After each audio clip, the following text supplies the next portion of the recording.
तो दोस्तों एक बार फिर आप सभी का स्वागत है यूपीएससी प्रीलिम्स टेस्ट सीरीज 2023 में। आज है इकोनॉमी का टेस्ट नंबर 5 और इसके साथ ही टेस्ट फर्स्ट का 100 क्वेश्चन पूरा हो जाएगा। और इस टेस्ट के बाद आपको इंग्लिश प्लस हिंदी अलग अलग करके व्याख्या के साथ आपको पीडीएफ हमारे टेलीग्राम चैनल पर मिल जाएगी। या ये हमारा टेलीग्राम चैनल है, आप यहाँ से स्कैन कर सकते हैं या फिर स्टडी ऑन आईएएस सर्च कर सकते हैं। और आज हम क्वेश्चन नंबर 81 से 100 कवर करेंगे। इसके बाद टेस्ट नंबर 2 होगा इकोनॉमी का। और आपको बता दें, जो हमारी सभी सब्जेक्ट की टेस्ट सीरीज चल रही है उसमें 5 से 6 हज़ार क्वेश्चन कवर करने वाले हैं, जिसमें आपको रिवीजन एनालिसिस के साथ बैक ईयर के क्वेश्चन भी शामिल किए गए हैं। और अगर आपको टेस्ट थोड़ा सा भी पसंद आ रहा हो तो चैनल को शेयर कीजिए, लाइक कीजिए, ताकि ज़्यादा से ज़्यादा लोग इससे जुड़ सकें और लाभान्वित हो सकें। और ये टेस्ट बाइलिंगुअल है, यानी हिंदी और इंग्लिश दोनों में आपको क्वेश्चन मिलेंगे और व्याख्या भी आपको दोनों में मिलेगी। अगर आपको और कोई प्रॉब्लम है तो आप जो है कमेंट बॉक्स में कमेंट कर सकते हैं, या फिर हमारा ये नंबर है, आप इस पर एसएमएस कर सकते हैं टेलीग्राम या व्हाट्सएप पर, आपको जवाब मिल जाएगा। अब बात करें तो अगर क्वेश्चन नंबर 81 की 81 में क्या पूछा है, इसमें आपको बॉन्ड के संदर्भ में आपको कुछ स्टेटमेंट दिए गए हैं, उसमें आपको बताना कौन सा कथन जो है सही है। तो बॉन्ड के संदर्भ में ऑप्शन ए की बात करें तो उसमें पूछा है कि मुद्रास्फीति बढ़ने पर बॉन्ड की कीमतें गिरती हैं। ऑप्शन 2 की बात करें, बॉन्ड पूंजी संरक्षण में मदद करता है, यानी bond help in capital preservation. तो इसमें बताना है आपको कौन सा ऑप्शन सही है। अगर ऑप्शन ए की बात करें तो ऑप्शन ए जो है सही है, यानी जो अगर बॉन्ड की कीमत को प्रभावित करने वाले कारकों की बात करें तो 2 कारक इम्पॉर्टेंट है। एक तो इन्फ्लेशन, दूसरे की बात करें तो दूसरा होता है कि जो बॉन्ड की इंटरेस्ट रेट में जो बदलाव होता है वो, तो बदलती ब्याज दरों या इन्फ्लेशन दर में वृद्धि किससे बॉन्ड की कीमत में गिरावट आएगी। इन्फ्लेशन और इंटरेस्ट की बात करें, उसका जो रेट होता है बॉन्ड का प्रतिपल में समान व्यवहार करती हैं, यानी बॉन्ड की कीमतों से विपरीत दिशा में चलती हैं। संक्षेप में अगर आपको समझना हो तो आपको बताएं, इन्फ्लेशन जो होता है वो इंटरेस्ट रेट को बढ़ा देता है और यह बदले में बॉन्ड मूल्य को कम करता है। अपवाद की बात करें तो एक निश्चित कूपन दर वाला एक बॉन्ड समान ब्याज दर रखेगा, चाहे बाजार की कुछ भी ब्याज दर हो। तो इस प्रकार जो है इन्फ्लेशन बढ़ने पर बॉन्ड की कीमतें गिरती हैं, तो ये सही है। ऑप्शन 2 की बात करें, ऑप्शन 2 भी सही है, यानी बॉन्ड जो होता है पूंजी के संरक्षण में मदद करता है। यानी स्टॉक की बात करें, स्टॉक के विपरीत बॉन्ड का मूल्य निवेशक को परिपक्वता के पूर्ण रूप से वापस कर दिया जाता है, और यह जोखिम से बचने वाले निवेशकों के लिए बॉन्ड को आकर्षक बना सकता है, जो अपनी पूंजी खोने के बारे में चिंतित हो रहते हैं। हालांकि बॉन्ड को अक्सर पूंजी संरक्षण उपकरण के रूप में देखा जाता है, लेकिन वे पूंजी प्रशंसा के अवसर भी जो है प्रदान करते हैं। तो इस प्रकार देखेंगे, इसमें ऑप्शन सी सही है, 1 और 2। क्वेश्चन नंबर 82 में क्या पूछा है, आपको कुछ कर्व के बारे में दिए गए हैं जो आपको इकोनॉमी में क्वेश्चन आ ही जाते हैं, और क्या दर्शाता है उसके बारे में दिया गया है। ऑप्शन 1 दिया गया है लॉरेंज कर्व दिया गया है, जो मुद्रास्फीति और मांग के बीच संबंध को दर्शाता है। ऑप्शन 2 फिलिप्स वर्ग कर्व की बात किया है, जो बेरोजगारी अधिक है तो मुद्रास्फीति कम होगी। ऑप्शन 3 की बात करें तो कुजनेट कर्व के बारे में पूछा है, विकासशील देश पहले आय असमानता में वृद्धि का अनुभव करते हैं। इसमें बताना है आपको कौन सा सुमेलित है, यानी जो 3 कर्व दिए गए हैं उसके मिलान दिए गए हैं, उसमें बताना है आपको कौन सा सुमेलित है। अगर बात करें लॉरेंज कर्व की या लॉरेंज वक्र की बात करें तो ये जो है आय में असमानता को दर्शाता है। ठीक है, तो आय में असमानता को दर्शाता है या धन में असमानता को दर्शाता है। इस प्रकार जो है ये ऑप्शन गलत है, और इसे जो है मैक्स ओ लॉरेंज ने 1905 में धन वितरण में असमानता का प्रतिनिधित्व करने के लिए विकसित किया था। ग्राफ के अगर देखेंगे क्षैतिज अक्ष पर बात करें तो जनसंख्या के विरुद्ध धन या आय को रेखांकित करता है, जबकि ऊर्ध्वाधर अक्ष की बात करें तो यहाँ पर क्या दिखाता है, यहाँ पर देखेंगे तो पॉपुलेशन, और उसके बाद ऊर्ध्वाधर की बात करें तो इनकम को दिखाता है।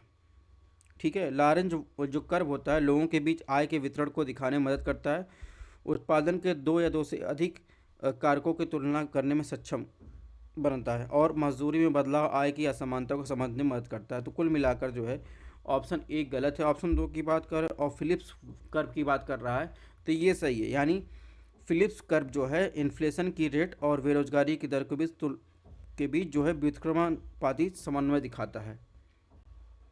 यानी यदि बेरोजगारी जो है यानी अनएम्प्लॉयमेंट जो है वो अधिक होगा तो इन्फ्लेशन कम होगी और बेरोजगारी कम होगी तो जो महंगाई है वो ज़्यादा होगी। अगर बात करें कुजनेट कर्व की तो ये भी जो है सही है। यानी जैसे जैसे अर्थव्यवस्था विकसित होती रही तो बाजार की ताकतें पहले बढ़ती और फिर आर्थिक असमानता में कम करती हैं।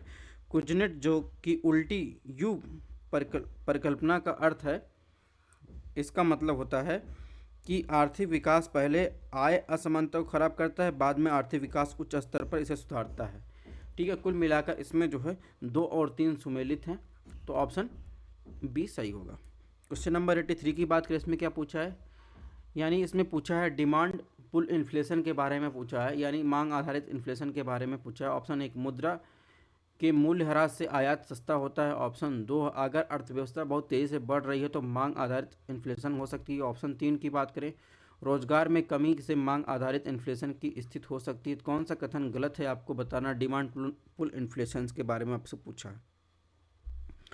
अगर बात करें जो अवमूल्यन होता है या मूल्य ह्रास होता है, ये तब होता है जब एक्सचेंज रेट का मूल्य कम होता है। यानी इससे क्या क्या हो सकता है, इससे निर्यात सस्ता होता है, आयात अधिक महंगा हो जाता है। सैद्धांतिक रूप में बात करें दोस्तों तो इसमें क्या होता है, यह आर्थिक विकास को बढ़ाने में मदद करता है। हालांकि उच्च आयात कीमतों और निर्यात की बढ़ती मांग के कारण इन्फ्लेशन का कारण बन सकता है। तो इस प्रकार जो है आयात सस्ता नहीं होता है, आयात क्या होता है, निर्यात सस्ता होता है, आयात अधिक महंगा हो जाता है जब मूल्य में अवमूल्यन या मूल्य ह्रास किया जाता है। तो इस प्रकार ऑप्शन एक गलत है। ऑप्शन दो की बात करें, ऑप्शन दो सही है। यानी अगर जो है अर्थव्यवस्था बढ़ रही है तो इसमें इन्फ्लेशन बढ़ती है क्योंकि वास्तविक सकल घरेलू उत्पाद बढ़ता है, बेरोजगारी कम होती है क्योंकि अर्थव्यवस्था फिलिप्स वक्र के रूप में कार्य करती है, बढ़ती है। इस स्थिति में क्या होता है दोस्तों, उपभोक्ता आत्मविश्वास के साथ अधिक खर्च करता है लेकिन निर्माता इतनी तेज़ी से निर्माण नहीं कर सकता, जिससे डिमांड यानी डिमांड पुल इन्फ्लेशन पैदा होता है। ऑप्शन तीन की बात करें, ऑप्शन तीन गलत है। यानी मांग आधारित या डिमांड पुल इन्फ्लेशन को आमतौर पर कम माल अधिक पैसा के रूप में वर्णित किया जाता है। यानी जब किसी अर्थव्यवस्था में कुल डिमांड है कुल आपूर्ति से अधिक होती है तो कीमतें बढ़ जाती हैं। ठीक है, तो इस प्रकार ये गलत हो गया। इसमें कौन कौन सा गलत है, एक और तीन गलत है, तो ऑप्शन ए सही होगा। क्वेश्चन नंबर 84 में क्या पूछा है, कुछ शब्द दिए गए हैं, उनकी विशेषता दिए गए हैं। ठीक है, यानी ऑप्शन एक दिया गया है फुल एम्प्लॉयमेंट, पूर्ण रोजगार को जो है मिलान किया गया, मतलब इसका मतलब है अर्थव्यवस्था में जीरो बेरोजगारी। ऑप्शन दो, सॉवरेन गोल्ड बॉन्ड का मिलान, भंडार की कोई समस्या नहीं। ऑप्शन तीन, लफर वर्क कर्व के बारे में कर दरों और कर राजस्व के बीच संबंध का विश्लेषण करता है। सही उत्तर आपको बताना है इन तीनों शब्दों में जो मिलान किया गया है इसमें क्या क्या सही सुमेलित है। अगर ऑप्शन एक की बात करें, पूर्ण रोजगार की जो बात कर रहा है, फुल एम्प्लॉयमेंट की बात कर रहा है, तो ये गलत है क्योंकि फुल एम्प्लॉयमेंट तब होता है जब सभी उपलब्ध श्रम संसाधन सबका सबसे कुशल तरीके से उपयोग किया जा रहा हो। ठीक है, तो इसका मतलब पूर्ण रोजगार में कुशल और अकुशल श्रम की उच्च मात्रा शामिल होती है जिसे किसी भी समय अर्थव्यवस्था के अंदर नियोजित किया जा सकता है। इसका मतलब होता है शून्य बेरोजगारी की स्थिति नहीं, क्योंकि अर्थव्यवस्था में बेरोजगारी न्यूनतम दर हमेशा मौजूद रहती है एवं अन्य प्रकार की बेरोजगारी जैसे स्ट्रक्चरल और फ्रिक्शन, इस प्रकार की बेरोजगारी बनी रहती है। तो इस प्रकार ये ऑप्शन गलत हो जाएगा। ऑप्शन दो की बात करें तो सॉवरेन गोल्ड के बारे में ये ऑप्शन सही है। क्या होता है सॉवरेन गोल्ड बॉन्ड, सरकारी प्रतिभूतियाँ होती हैं जो सोने के ग्राम में अंकित होती हैं। ठीक है, तो भंडारण की कोई समस्या इसमें नहीं होती है, तो ये ऑप्शन सही। ऑप्शन तीन की बात करें, ऑप्शन तीन भी सही है। लाफर वक्त जो है ये दिखाता है कि अगर जो है कर की दर बढ़ने से या घटने पर राजस्व कैसे बदलता है, आमतौर पर जो है ये उल्टा यू आकार का होता है। तो इस प्रकार जो है कौन सा उत्तर सही है, में दो और तीन सही है, यानी ऑप्शन सी सही है। क्वेश्चन नंबर 85 की बात करें, इसमें क्या पूछा है, इसमें इन्फ्लेशन के संबंध में पूछा है ऑप्शन एक, देश में महंगाई बढ़ने से निर्यात बढ़ेगा। ऑप्शन दो, प्रभावी यानी इफेक्टिव डिमांड जो है वृद्धि से कीमतों में सामान्य वृद्धि हो सकती है। कौन सा कथन सही है? अगर ऑप्शन एक की बात करें तो भारत में की बात करें, भारत के संदर्भ में बात करें तो हाई इन्फ्लेशन का मतलब है कि भारत में सामान सामान और सेवाएं अन्य देशों की तुलना में अधिक महंगी होंगी, क्योंकि कंपनियों को कच्चा माल और श्रम अन्य तत्वों को खरीदने के लिए अधिक भुगतान करना होगा, इसलिए निर्यात कम हो जाएगा। घरेलू स्तर पर बढ़ती इन्फ्लेशन स्थानीय सामानों को अधिक महंगा और घर पर ग्राहकों के लिए कम आकर्षक बनाती हैं और तेज़ी से सस्ते आयात की ओर रुख करते हैं। ये उच्च कीमतें अंतर्राष्ट्रीय व्यापार में प्रतिस्पर्धा के कारण निर्यात को भी कम कर सकती हैं। तो इस प्रकार देखेंगे ऑप्शन एक, निर्यात बढ़ता नहीं कम हो जाता है, ऑप्शन एक गलत है। ऑप्शन दो की बात करें, ऑप्शन दो सही है। ठीक है, यानी एक बाजार में प्रभावी मांग एक उत्पाद या सेवा की मांग होती है तब होती है जब खरीदार एक अलग बाजार में बाध्य होते हैं और यह उपभोक्ता की विभिन्न कीमतों पर सामान खरीदने की इच्छा और क्षमता होती है। ठीक है, यानी प्रभावी मांग में वृद्धि से कीमतों में सामान्य वृद्धि हो सकती है, ये बात सही है। तो इस प्रकार इसमें ऑप्शन बी सही होगा। क्वेश्चन नंबर 86 की बात इसमें क्या पूछा है? कुछ स्टेटमेंट दिए गए हैं और किसके संबंध में दिए गए हैं? मॉनेटरी पॉलिसी कमेटी के संबंध में। ऑप्शन एक, मौद्रिक नीति समिति एक गैर सांविधिक निकाय। ऑप्शन दो, यह बेसल समझौते के प्रावधानों के अनुसार स्थापित किया गया है। ठीक है, ऑप्शन तीन, निर्णय लेते समय अगर टाई होने की स्थिति में प्रधानमंत्री के पास एक निर्णायक वोट होता है। कौन सा कथन सही है? मॉनेटरी जो पॉलिसी कमेटी होती है उसके संबंध में तीन कथन दिए गए, आपको बताना। अगर बात करें मॉनेटरी पॉलिसी कमेटी की, तो भारतीय रिजर्व बैंक अधिनियम 1934 के अंतर्गत मौद्रिक नीति निर्णय लेने के तरीके में पारदर्शिता और जवाबदेही लाने के लिए मौद्रिक समिति नीति की स्थापना के लिए फाइनेंस एक्ट 2060 द्वारा संशोधित किया गया था। मौद्रिक नीति समिति विकास के उद्देश्य को ध्यान में रखते हुए मूल्य स्थिरता बनाए रखने के लिए एक वैधानिक और संस्थागत ढांचा बनाया गया था। तो ये जो है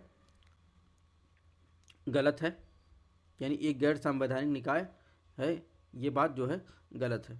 ऑप्शन दो की बात करें तो ऑप्शन दो जो है, ऑप्शन दो भी गलत है। बेसल समझौते जो हैं बैंक पर्यवेक्षण पर बेसल समिति द्वारा निर्धारित तीन अनुक्रमिक बैंकिंग विनिमय समझौते बेसल फर्स्ट सेकंड थर्ड की एक श्रृंखला है। ठीक है, तो इस प्रकार देखेंगे जो समिति बैंकिंग और फाइनेंस नियमों की बात करेंगे तो सिफारिशें प्रदान करती हैं। तो इस प्रकार इसका समझौते प्रावधानों के अनुसार स्थापित की जाती हैं, तो ये जो है गलत है। ऑप्शन तीन की बात करें तो ऑप्शन तीन भी गलत है। आरबीआई के गवर्नर को यह अधिकार होता है जिसका पदेन अध्यक्ष होता है और इसमें इस समिति में 6 सदस्य होते हैं अध्यक्ष सहित, 3 आरबीआई से 3 भारत सरकार द्वारा, ठीक है, नामित होते हैं। टाई के मामले में क्या होता है? राज्यपाल के पास निर्णायक वोट होने के साथ बहुमत से लिए जाते हैं, यानी अगर इन्फ्लेशन के लक्ष्य की बात करें 4% को प्राप्त करने के लिए आवश्यक ब्याज दरें रेपो रेट के नीतियों और मौद्रिक नीतियों की समीक्षा निर्धारित करती है।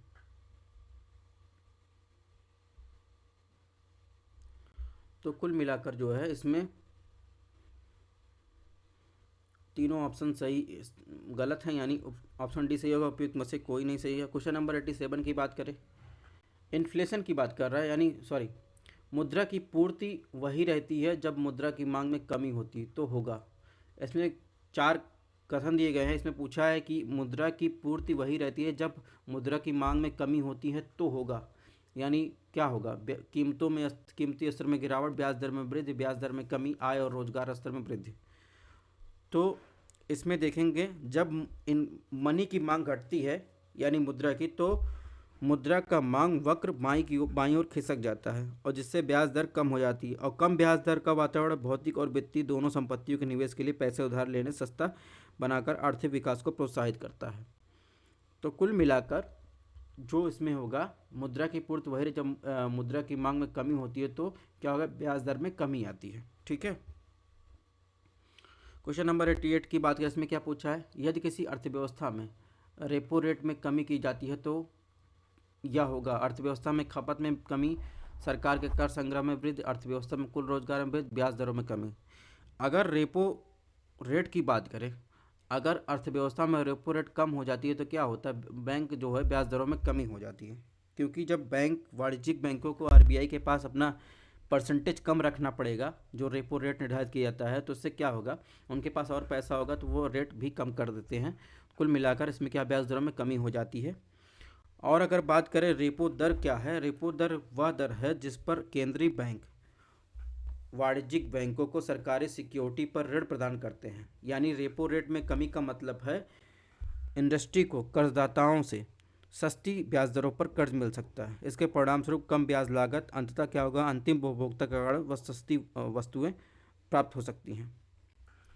तो ऑप्शन डी सही होगा। क्वेश्चन नंबर 89 की बात करें, इन्फ्लेशन के संदर्भ में निम्नलिखित बातों पर विचार करना। ऑप्शन एक, इन्फ्लेशन का भुगतान संतुलन पर नकारात्मक प्रभाव पड़ता है। ऑप्शन दो, वेंचर कैपिटल का अर्थ नए उद्यमियों को प्रदान की गई दीर्घकालिक स्टार्टअप पूंजी। सही उत्तर आपको बताना है इसमें कौन सा सही है। अगर बैलेंस ऑफ पेमेंट की बात करें तो बैलेंस ऑफ पेमेंट क्या होता है? बैलेंस ऑफ पेमेंट एक ऐसा विवरण होता है जो किसी देश के निवासियों और बाकी दुनिया, यानी जो आउट ऑफ वर्ल्ड है, के बीच किसी अवधि के दौरान किए गए सभी मौद्रिक लेन देन का रिकॉर्ड होता है। इसका मतलब होता है कि सभी लेन देन में एक डेबिट लिस्ट होती है, एक जो है क्रेडिट लिस्ट होती है।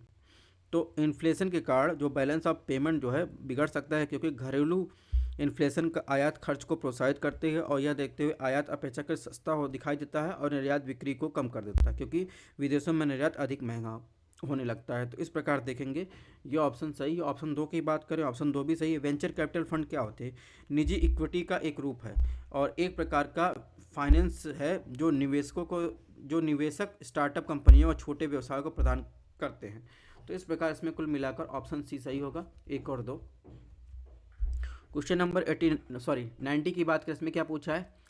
ऐसे पूछा है, निम्नलिखित कथनों पर विचार करिए। स्वतंत्र रूप से कार्य करने की क्षमता वाले एक ही प्रजाति के व्यक्तियों द्वारा एक समुदाय का गठन किया जाता है। ऑप्शन दो, जनसंख्या में विभिन्न प्रजातियों के व्यक्ति शामिल होते हैं जो एक दूसरे के साथ अंतःक्रिया करते हैं। तो गलत उत्तर आपको बताना है, इसमें बताना है क्या गलत है। अगर कम्युनिटी की बात करें तो विभिन्न प्रजातियों के व्यक्तियों से बना होता है जो अपने ज़रूरतों और अस्तित्व के लिए एक दूसरे पर निर्भर होते हैं। ठीक है, तो इस प्रकार जो है ये ऑप्शन गलत हो जाएगा। ऑप्शन दो की बात करें, जनसंख्या एक विशेष भौगोलिक क्षेत्र और विशेष समय पर एक ही प्रजाति व्यक्तियों से बनी होती है। तो ये ऑप्शन सही है, विभिन्न व्यक्ति शामिल होते हैं, एक दूसरे से क्या करते हैं, इंटरेक्शन करते हैं। तो ये ऑप्शन सही है। यानी एक इकोसिस्टम में जीवों की अंतःक्रिया के स्तर को इस प्रकार दर्शाया, जैसे बात करें तो व्यक्तिगत बात करें तो जनसंख्या जो है समान प्रजाति की बात करें तो समुदाय, विभिन्न प्रजाति, फिर इकोसिस्टम होता है, फिर बायोम बनता है, उसके बाद बायोस्फीयर रिजर्व, यानी सबसे बड़ा है बायोस्फीयर, फिर उसके अंदर आएगा बायोम, फिर उसके अंदर आएगा इकोसिस्टम, फिर उसके अंदर आता है कम्युनिटी, फिर उसके अंदर आता है जो है जनसंख्या, फिर उसके अंदर आते हैं व्यक्ति, इंडिविजुअल। यह आपने इन्वायरमेंट इकोलॉजी में पढ़ा होगा। तो इस प्रकार देखेंगे इसमें जो ऑप्शन पूछा है कौन सा जो है गलत उत्तर है, तो इसमें ऑप्शन एक गलत है, ऑप्शन एक गलत है, ऑप्शन दो सही है, यानी ए ऑप्शन जो है इसमें सही उत्तर होगा।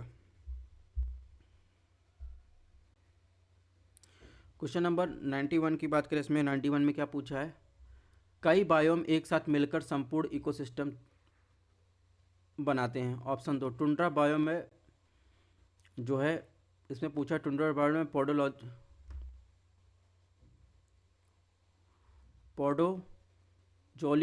पोडोजोलिक जो है सॉइल की बात कर रहा है कि उपस्थित से पेड़ की अनुपस्थित पाई जाती है। सही उत्तर आपको बताना है इसमें, यानी कई बायोम एक साथ मिलकर क्या बनाते हैं, संपूर्ण इकोसिस्टम बनाते हैं। अभी मैंने आपको बताया ही। अगर देखेंगे इसमें जो ऑप्शन ए की बात कर रहा है तो इकोसिस्टम को क्या कहते हैं, बायोस्फीयर की एक संरचनात्मक कार्यात्मक इकाई के रूप में जो है आप डिफाइन कर सकते हैं। इसमें जीवित और निर्जीव दोनों प्रजाति के शामिल होती हैं, एक दूसरे के साथ इंटरेक्शन करते हैं, परिणाम स्वरूप जो है वांछित ऊर्जा प्रवाह और भौतिक चक्र चलता है। अगर बात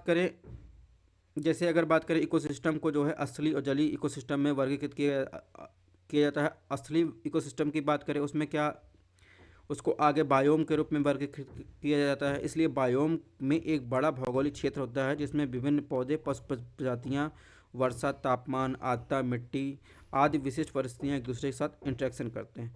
विश्व में 5 प्रमुख बायोम है, जैसे वन, घास के मैदान, रेगिस्तान, जलीय और ऊंचाई वाले बायोम। तो इस प्रकार जो है इसमें ये ऑप्शन जो है ये ऑप्शन गलत है। ऑप्शन दो की बात करें, ऑप्शन दो भी गलत है। यानी पोर्जोलिक जो सॉइल की विशेषता पतली और खराब पोषक तत्वों की अम्लीय मिट्टी के आवरण से होती है, जो संगुधानी या बेरियल टैगा वनों में पाए जाते हैं। संगुधारी वन मुख्य रूप से यूरेशिया और उत्तरी अमेरिका के व्यापक बेल्ट में पाए जाते हैं। तो इस प्रकार ये भी गलत है। तो इसमें ऑप्शन एक और दो दोनों गलत है, यानी ऑप्शन सी। अब बात करते हैं क्वेश्चन नंबर 92 की।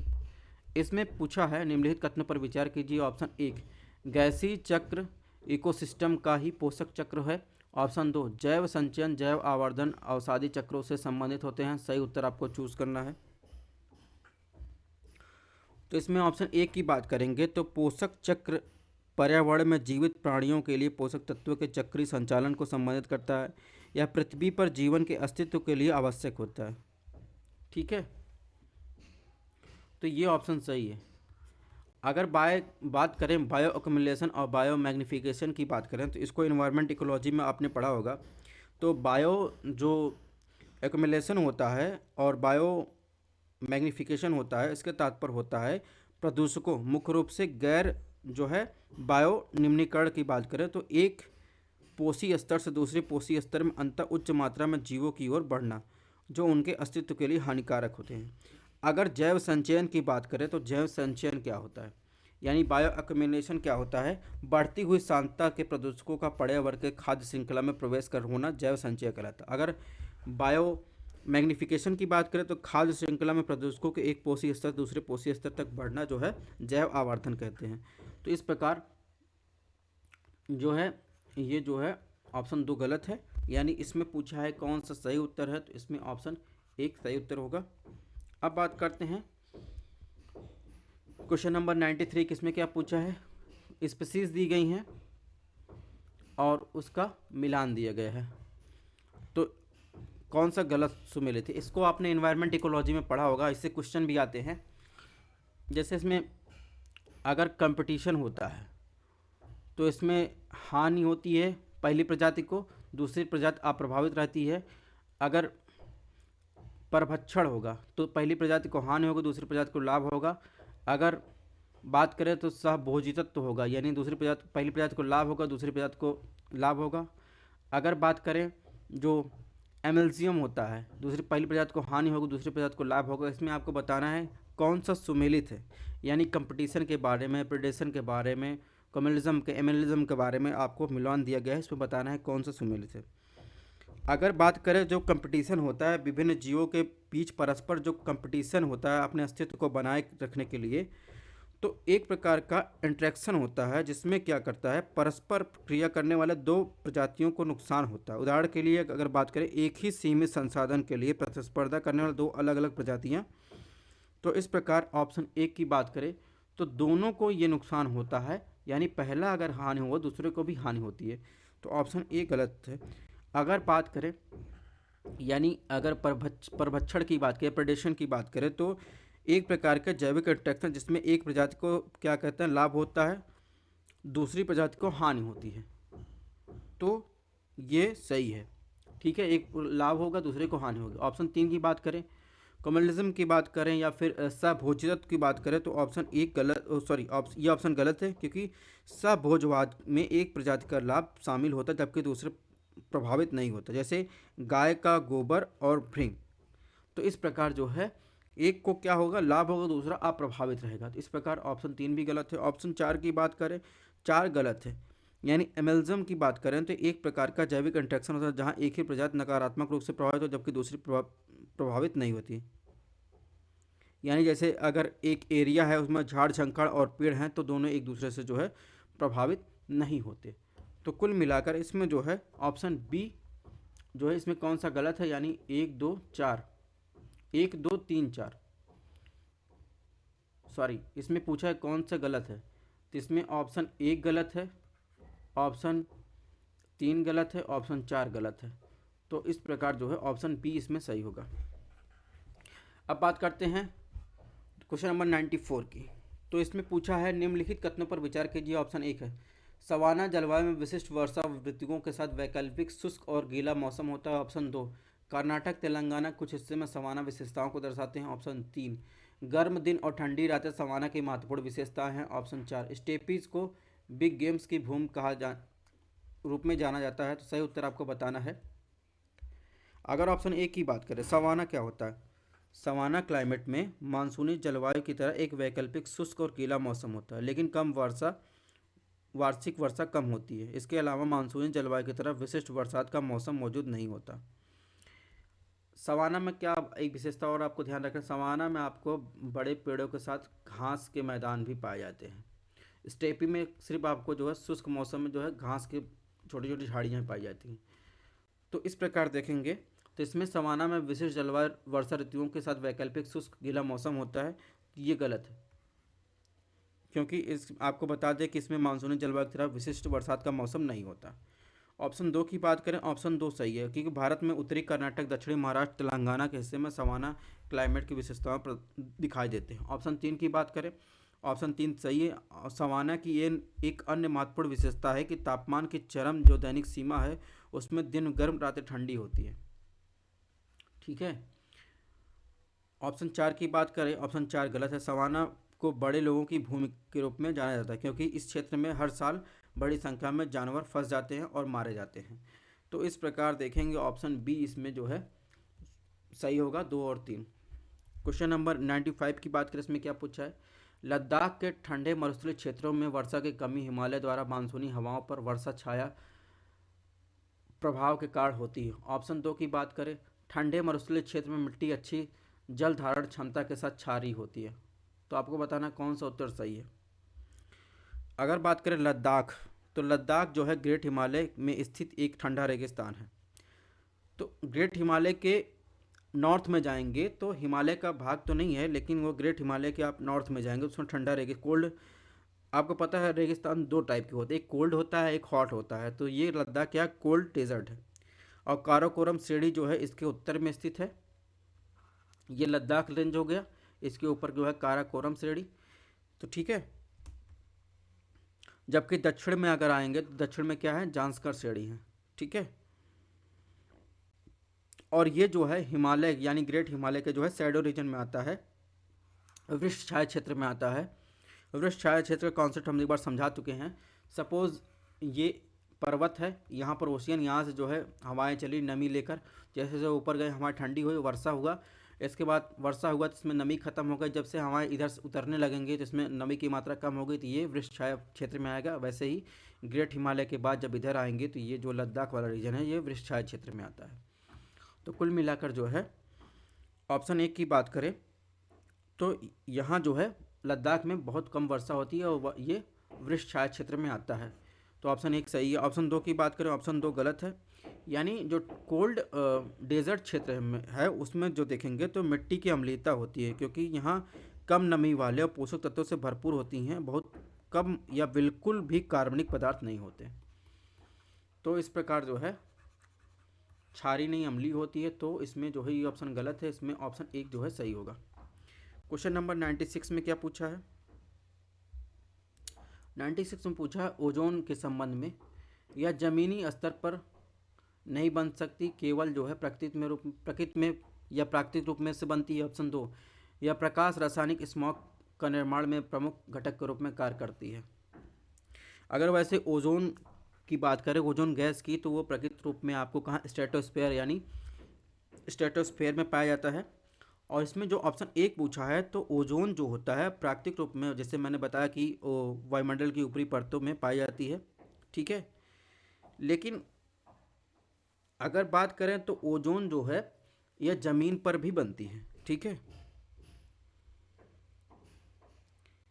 और ओजोन एक प्रदूषक के रूप में कार्य करता है। यह सूर्य के प्रकाश की उपस्थित नाइट्रोजन के ऑक्साइड और वाष्पशील कार्बनिक जो यौगिक हैं उनके साथ इंटरेक्शन करके जो है लैंड पर भी ये ओजोन गैस का निर्माण होता है। इस प्रकार ये ऑप्शन गलत हो जाएगा। ऑप्शन 2 की बात करें, ऑप्शन 2 सही हो जाए। यह प्रकाश रासायनिक स्मॉग के निर्माण में एक प्रमुख घटक के रूप में कार्य करता है। इस प्रकार ऑप्शन बी सही होगा। क्वेश्चन नंबर 97, अगर बात करें राष्ट्रीय परिवेश वायु गुणवत्ता मानकों के संबंध निम्नलिखित कथनों पर विचार कीजिए। ऑप्शन 1 की बात करिए, आम आदमी के लिए वायु गुणवत्ता की समझ के लिए नंबर 1 रंग के विवरण के रूप में कार्य करता है। ऑप्शन 2 की बात करें, इसके अंतर्गत लिए गए प्रदूषकों की संख्या के मामले में राष्ट्रीय वायु गुणवत्ता सूचकांक अधिक व्यापक है। तो सही उत्तर आपको चूज करना है। ऑप्शन ए की बात करें तो 2014 में ये शुरू किया गया था राष्ट्रीय वायु गुणवत्ता सूचकांक।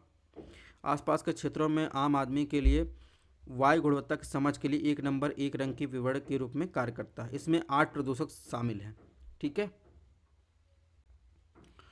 तो 8 में क्या है? PM10, PM2.5, nitrogen dioxide, sulphur dioxide, carbon monoxide sorry, और उसके अलावा बात करें ओजोन, अमोनिया, लेड।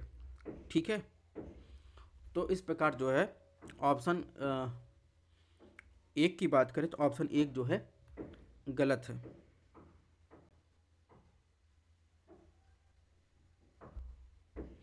यानी यह आम आदमी के लिए वायु गुणवत्ता की समझ के लिए एक नंबर एक रंग के विवरण के रूप में कार्य करता है।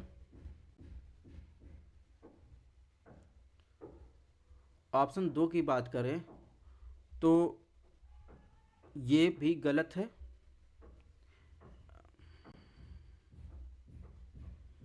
अगर बात करें इसके अंतर्गत जो है केंद्रीय प्रदूषण नियंत्रण बोर्ड जो होता है वायु प्रदूषण रोकथाम नियंत्रण अधिनियम 1981 के अनुसार जो परिवेशी वायु गुणवत्ता मानकों को तैयार करता है। इन मानकों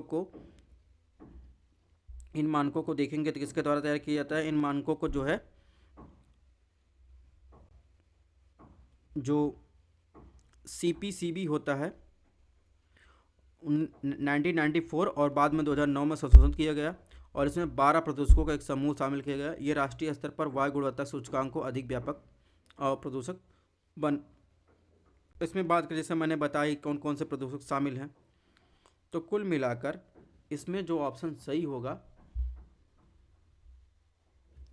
यानी इसके अंतर्गत जो प्रदूषक संख्या के मामले में राष्ट्रीय गुणवत्ता सूचकांक से अधिक व्यापक है। तो इसमें जो सही होगा इसमें ऑप्शन सी सही होगा। एक सेकंड, ये ऑप्शन एक भी सही है। ठीक है, एक रंग एक विवरण वाला। ऑप्शन दो भी सही है। ठीक है, जैसे इसमें बात करेंगे इसमें जो है 8 प्रदूषक शामिल थे राष्ट्रीय प्रदूषक वाले में, गुणवत्ता वाले में। और अगर बात करें जो राष्ट्रीय वायु गुणवत्ता सूचकांक की बात करें तो ये ज़्यादा व्यापक है। ठीक है, इसमें बेंजीन, बेंजोपायरिन, ठीक है, और सैनिक निकल ये सब भी शामिल किए गए थे। तो इस प्रकार इसमें ऑप्शन सी सही होगा। क्वेश्चन नंबर 98 की बात करें, इसमें क्या है? केंद्रीय प्रदूषण नियंत्रण बोर्ड के संबंध में विचार करना है। ऑप्शन ए की बात करिए, जल प्रदूषण रोकथाम नियंत्रण के अधिनियम 1974 के तहत गठित एक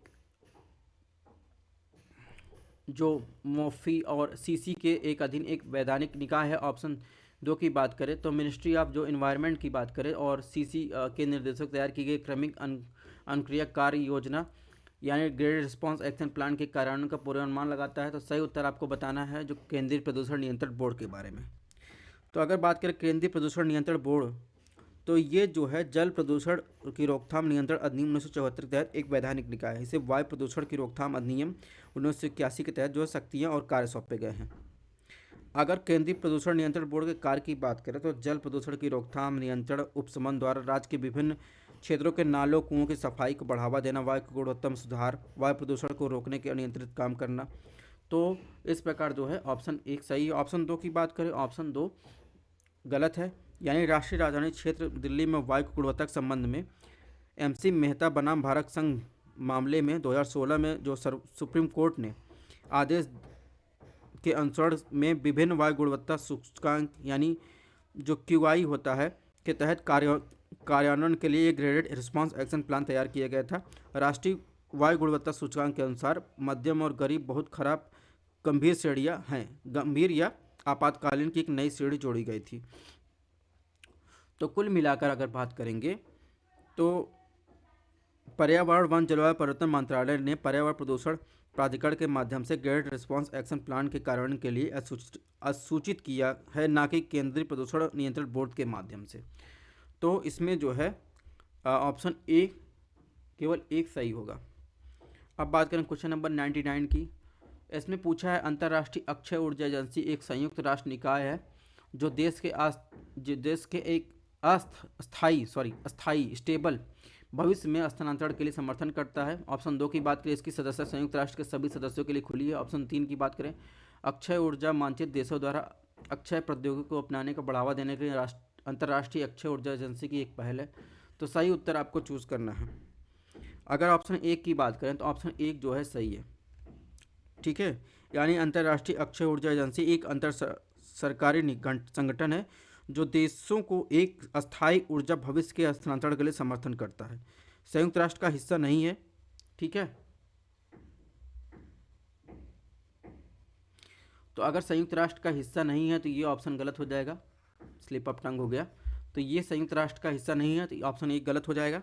ऑप्शन दो की बात करें तो अंतर्राष्ट्रीय अक्षय ऊर्जा एजेंसी की सदस्यता उन राज्यों के लिए खुली होती है जो यूएन के सदस्य होते हैं, और क्षेत्रीय अंतर सरकारी आर्थिक एकीकरण के संगठनों के लिए खुली होती है। तो लेकिन ये जो है संयुक्त राष्ट्र का निकाय नहीं है, लेकिन सदस्य के लिए यूएन के सदस्य हैं, तो आप इसके सदस्य हो सकते हैं। ऑप्शन तीन की बात करें तो ये भी सही है। तो इस प्रकार देखेंगे इसमें ऑप्शन बी सही होगा, यानी एक, दो और तीन।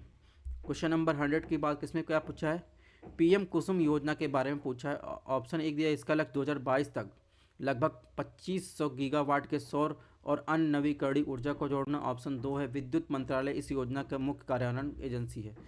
तो आपको बताना है कौन सा उत्तर सही है। अगर बात करें पीएम कुसुम योजना की तो प्रधानमंत्री किसान की ऊर्जा सुरक्षा उत्थान महाअभियान, जिसे पीएम कुसुम के नाम से जानते हैं, वो नवीकरणीय ऊर्जा मंत्रालय द्वारा शुरू की गई थी। इस योजना का लक्ष्य 2022 तक 25,750 मेगावाट 25,750 मेगावाट सौर और अन्य नवीकरणीय ऊर्जा को जोड़ना था, ठीक है। ऑप्शन दो की बात करें तो जैसे मैंने बताया इसका कार्यान्वयन किसके द्वारा किया जाता है, नवीन और नवीकरणीय मंत्रालय द्वारा। तो इस प्रकार जो है इसमें ऑप्शन डी सही होगा। तो इस प्रकार हमारा जो है पहला टेस्ट इकोनॉमी का कंप्लीट हुआ। इसके बाद इसकी पीडीएफ 100 क्वेश्चन के साथ आपको हिंदी और इंग्लिश हमारे टेलीग्राम चैनल पर मिल जाएगी। और इन्वायरमेंट के साथ इकोनॉमी जुड़ी है, इकोनॉमी के साथ इन्वायरमेंट जुड़ा है, इसीलिए क्वेश्चन दोनों साथ में दिया गया है। Thanks for watching. अपने हेल्थ का ध्यान रखिएगा। इसकी पीडीएफ आपको जल्द ही कंप्लीट एनालिसिस के साथ हिंदी और इंग्लिश में हमारे टेलीग्राम चैनल पर मिल जाएगी।